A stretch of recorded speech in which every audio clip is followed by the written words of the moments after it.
The disciples, apostles, and a teacup. In every vocational skill there is a period of formation. A time when lessons are learned, sometimes painful lessons along the way to vocational maturity. Today we see Jesus beginning the formation process with his disciples who in time will become apostles. Disciples now because they are learning lessons taught by the master teacher, Jesus.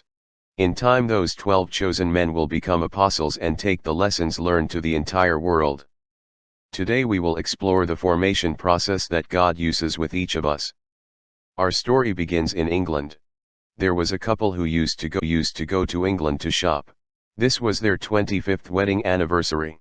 They both liked antiques, pottery and especially teacups. One day they saw a beautiful teacup. They said, "May we see that? We've never seen one quite so beautiful." As the lady handed it to them, suddenly the teacup spoke. "You don't," and it said, "I haven't always been a teacup. There was a time when I was red, and I was clay.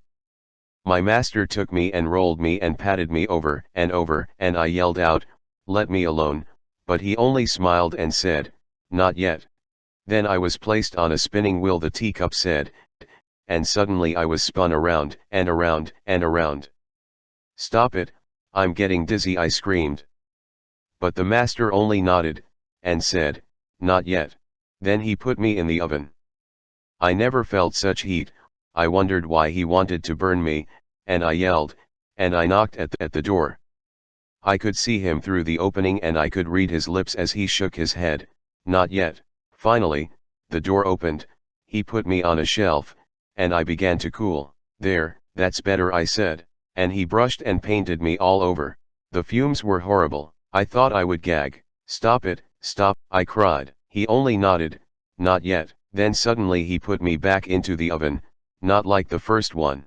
This was twice as hot, and I knew I would suffocate. I begged, I pleaded, I screamed, I cried. All the time I could see him through the opening nodding his head and saying, "Not yet." Then I knew there wasn't any hope, I would never make it. I was ready to give up, but the door opened, and he took me out and placed me on the shelf. 1 hour later he handed me a mirror and said, "Look at yourself." And I did. I said, "That's not me, that couldn't be me. It's beautiful. I'm beautiful. I want you to remember." Then he said, "I know it hurt to be rolled and patted, but if I just left you, you'd have dried up. I know it made you dizzy to spin around on the wheel, but if I had stopped, you would have crumbled. I know it hurt, it was hot, and disagreeable in the oven, but if I hadn't put you there, you would have cracked and you would never have hardened. I know the fumes were bad when I brushed and painted you, but if I hadn't done that, you would not have had any color in your life. If I hadn't put you back in that second oven, you wouldn't survive for very long because the hardness would not have held. Now you are a finished product. You are what I had in mind when I first began with you. Will you be the disciple who becomes the apostle and then mirrors our Lord in your everyday life? The Lord our God is an awesome God.